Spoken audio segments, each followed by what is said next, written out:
वीरता से रही करकटी कुंभकर्ण की नारी, उसी करकटी का सुघर भीम बेटा।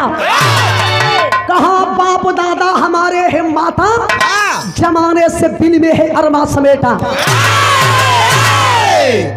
बिरहा के अंदर बड़ा सुंदर कवि जी हमरे गजल के अंदाज लिखल बहादुर। अरे तनी होकर रुको, तनी होकरो सांस दो। हेलो का करे जब काढ़ा थोड़ा। हाँ फातिमा में भेजल चाहत हवा।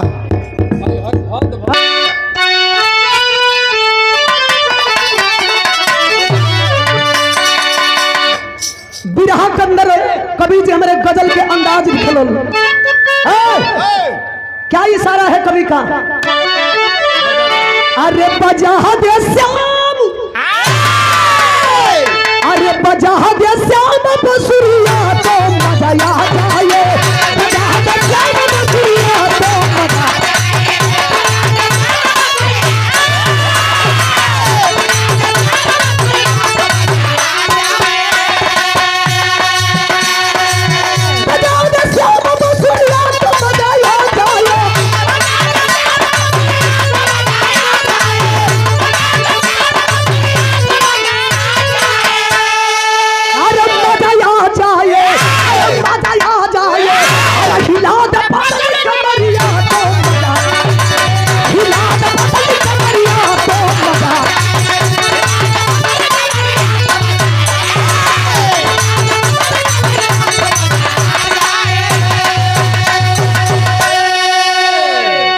लेकिन गजल से बढ़िया कवि जी हमरे बिरहा के लाई लिखल। का इशारा बा? अरे लाज से आज, लाज से आज मोरे पर से नजरिया बेटा।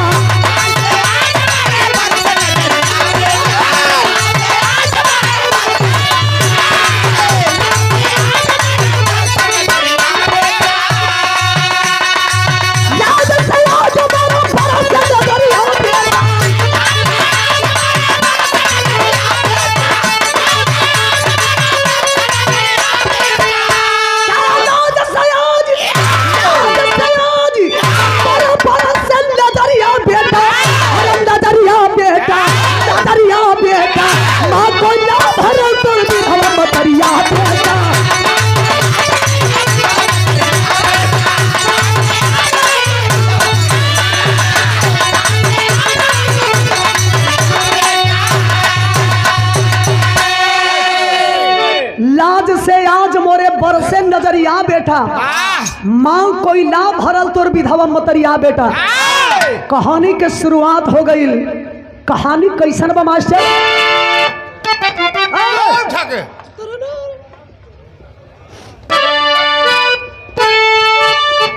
अरे कैसे बताऊं हाल मेरे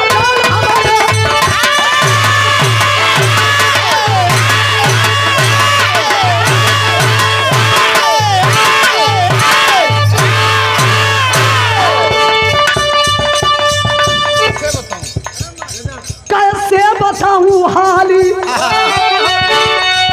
कैसे बताऊं हाल मेरे लाल हमारे। यह जिंदगी गुजर रही है तेरे सहारे।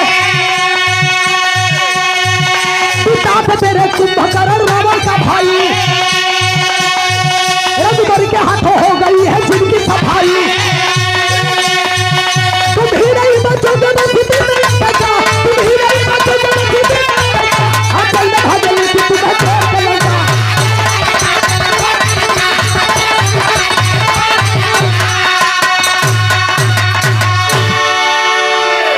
से आप लोग के ध्यान ना हटे।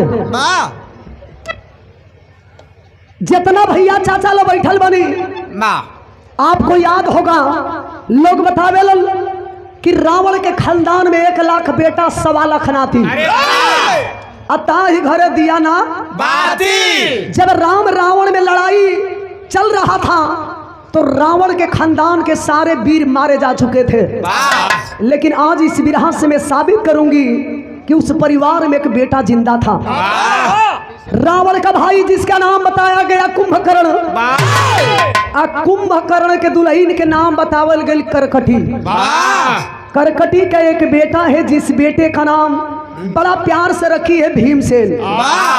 माई तो माई होली, जैसे माई लो छठ के व्रत करता लो अपने बचवन खाती, वाह वाह, वो माई सोच गई कि अगर भीमसेन के अगर लंका की नगरी से लेके ना कही जाए तो लड़ाई के मैदान में मेरा बेटा भी मारा जाएगा।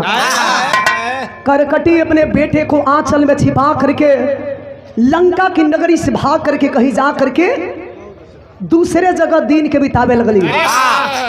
धीरे धीरे जब भीमसेन जवान हुआ तो सवाल करता है माँ से कि अय माँ, दुनिया की माँ अपनी मांग में सिंदूर लगाती है, लेकिन आपकी मांग क्यों सुनी है? क्या इसका कारण मैं जान सकता हूँ?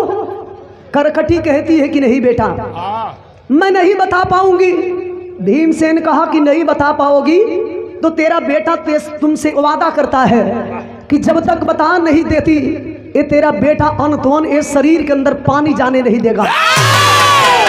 मजबूर होकर के करकटी कहती है कि बेटा जानना चाहता है कि मेरे मांग का सिंदूर किसने मिटाया? हमारे महाराज जी भी बैठे हैं और बैठ करके भी राह सुन रहे हैं।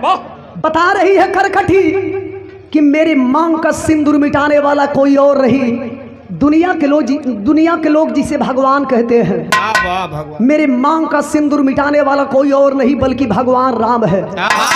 मेरे मांग का सिंदूर मिटा डाला और तुझे अनाथ बना दिया।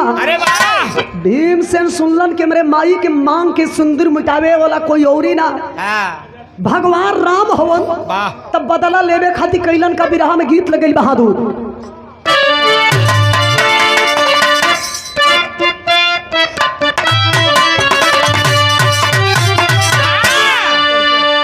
बड़ाई लो भैया,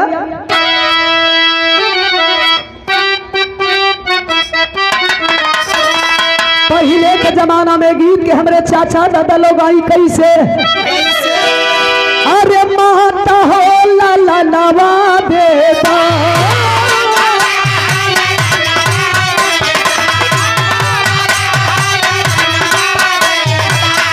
बहिना हो बीरा नवा बेटा,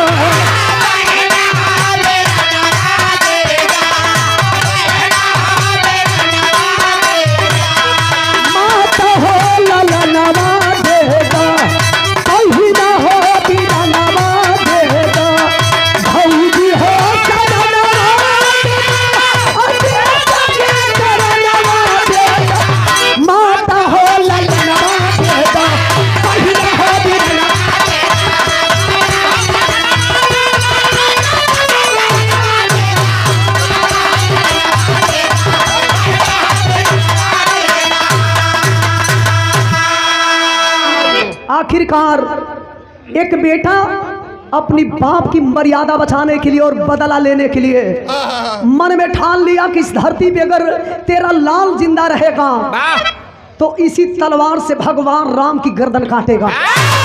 उठाई के तलवार चलन भगवान राम के मारे खातिर तो लिखे के पड़ो, माई हो बेहनवा भइले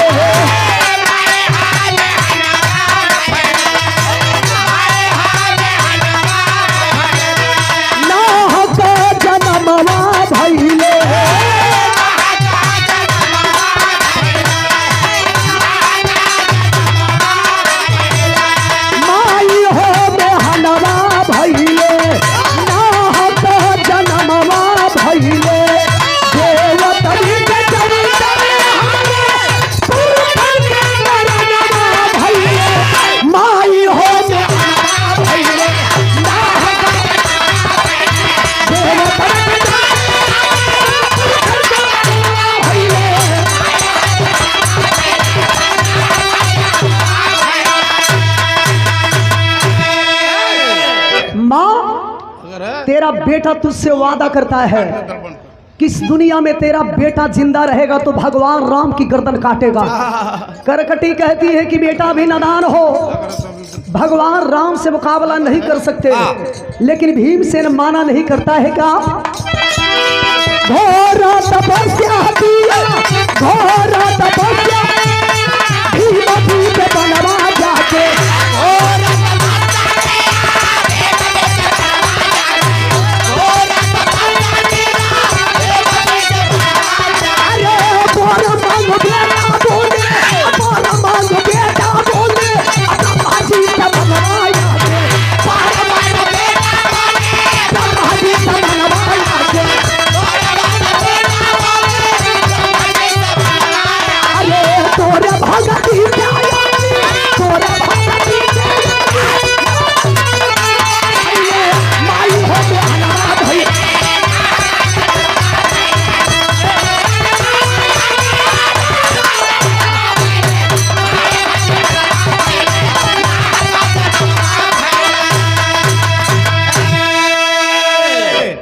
सादर 501 रुपया दे के मंच के शोभा बढ़ावल गई।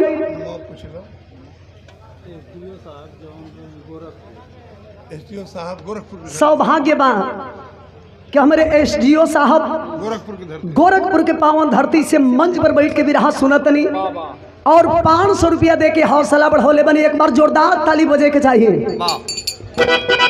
रंगमंच की ओर से हम कहाँ बनेला अच्छा तो चलिए हमनियों को 2-4 ट्रक के काम हो। लेकिन आपके कंपनी बड़ा दूरी है। क्या बात है। बैगन से कि बैगनार से? अच्छा अच्छा बोगी से आई। अरे वाह हो चाचा वाह। सही में लोग कहेलन कि 80 साल के उम्र में बाबू कुंवर सिंह के जवानी जाकर रहो। मुंह में गऊ दांत ना लेकिन दिल जोन बा। हाय हाय हाय हाय। ऐसे ही भगवान बनोले रहे आपके। बिरहा से ध्यान हटे ना। भीमसेन बदला लेने के लिए जब आगे बढ़ा तो जंगल में पहुंच करके ब्रह्मा जी के भक्ति में लीन हो गया। इतना भक्ति कैलन कि ब्रह्मा जी भीमसेन के भक्ति से प्रसन्न होते हैं। मजबूर हो करके ब्रह्मा जी को प्रकट होना पड़ा और भीमसेन के सामने खड़ा होकर के कहते हैं कि बेटा हम तुम्हारे भक्ति से प्रसन्न हैं, कुछ वरदान मांग ले। भीमसेन कहलन रे बाबा तू का वरदान देबो? तू वरदान तू का वरदान देबो? अपने उम्र पर ध्यान दो। तू वरदान देवे खातिर चलल बड़ा। सारा ऐसन कतना साधु अइला ना कतना साधु गइला। ब्रह्मा जी कहलन बेटा मुझे पहचानो तो। हम वरदान देने के लिए आए हैं और वरदान दे करके ही तुझे जाएंगे। भीमसेन कहलन कि ठीक बा खाली बढ़िया से सोच लो। देबे आइल बड़ा था। जितना सोझिया जाना तड़ा उतना है ना। बहुत टेढ़ है। हम जिलेबियों से टेढ़ है। अरे वाह। पहला नंबर तो हमके वरदान ना चाहिए। अब वरदान मांगब तो तोके देवे को होई। अगर तनिको नाकुर नुकुर कइलो तो हमरो शर्त बा। का हो? अगर तनिको न करला अपने जुबान से तो जितना है कुल पाकल लौका था। अरे वाह। है कुल लौका था जितना ये गया गो। कुल बरवा कबार दे। कुल ही ना कपार के दाढ़ी के। अच्छा तो हई देखी कभी कभी बात ही फंस चले। ब्रह्मा जी कहते हैं कि ठीक है हम देने के लिए तैयार हैं। वरदान क्या मांगा? बिरहा में गीत बदल गई।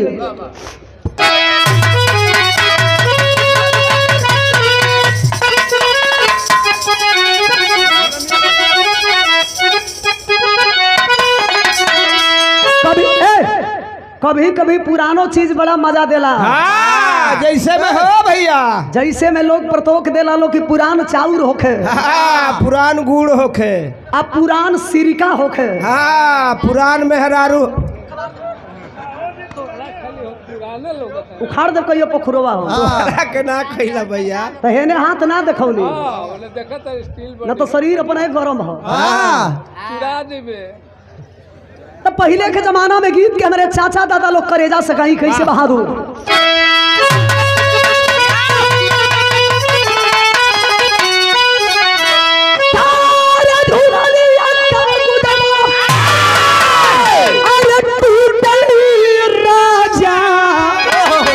जवनिया में गड़िया थी राजा, गड़िया थी राजा।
मांगा तर नार ने तबे से परेशान कैले बड़ा वरदान देवे खातिर एकदम बेचैन हो गई बड़ा तो वरदान जब देवे खातिर परेशान बड़ा तो सुना हम मांगली है चाहत नहीं देवे का होई तो कहिया ना तो निकल सोच ला ब्रह्मा जी कलम देने के लिए तैयार हुई यार मांगो तो मांग ले बेटा। तब भीमसेन मांगा अरे तू रे तेज जन्म में वही से मोर मरना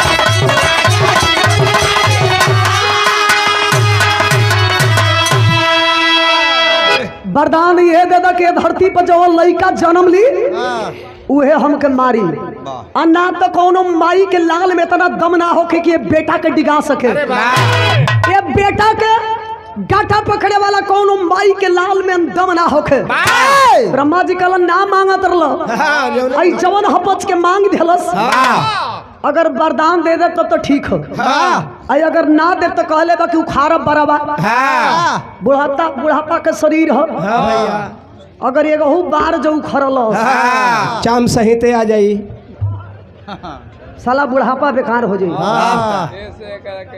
मरता क्या नहीं करता कलन जाओ वरदान देता हूँ कि ऐसा ही होगा और जब वरदान पाई गई तब वरदान पावत लगल देही तोड़े अरे देही तोड़े अब जेही भेटाई वही के रेलो ऊपर रेलो नीचे रेलो बगल रेलो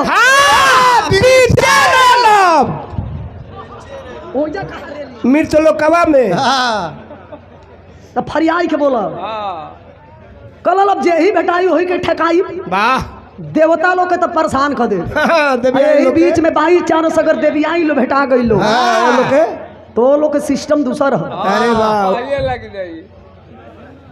वो लोग के मारा पीटम ना ना एकदम विधिवत प्रेम से अरे वाह पकड़ के दोनों पैर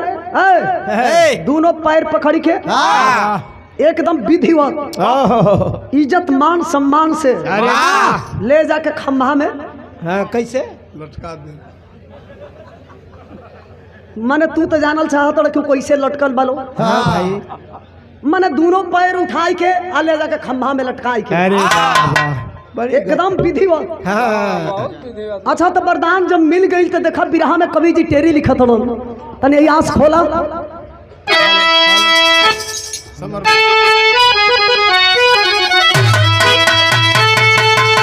अरे समर में लड़ने वाला ना कोई समर में लड़ने वाला ना कोई स्वर्ग पर किया चढ़ाई कुंभकर्ण का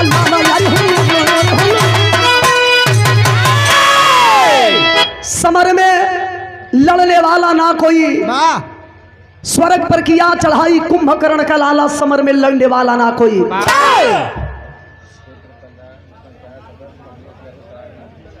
क्षेत्र पंचायत सदस्य कमलेश यादव आदरणीय श्री कमलेश यादव जी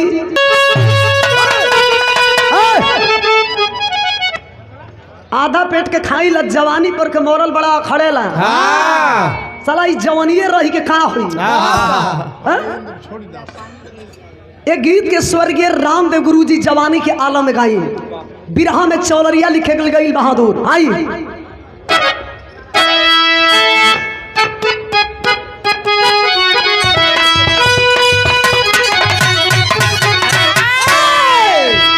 ये सार के रोज समझावे नहीं कौना सार के वही सार के दुलरुआ सार के अच्छा हित जी के रोज समझावे नहीं कि देखा रोज हमके उतरे चढ़े का आदत ना लेकिन ये आदत से बाज ना आई है हाँ तो का करबो सरवा के जान लेबू का यो खाली मौका का फायदा उठावे ला जवान हम आदमी पर चढ़े के बात नहीं की कहो हम पर्दा के रीढ़ के बात करनी है अगर बात बुरा लगल होके तो क्षमा चाहो। ये मत सोचिए कि हम तोहरे पर चढ़े के बात कहत नहीं। जहाँ तो कल चढ़े उतरे के सवाल बा तो दोनों लकड़ी एके है। हाँ तो बिचवा में लकड़िया के तोड़ दे बरथिंगवा पाई नहीं सरवा चढ़ी। तो वही में के जर तू है हो। देख के जरेला। तो स्वर्गीय रामदेव गुरु जी के जमाना के तरज कैसे बहादुर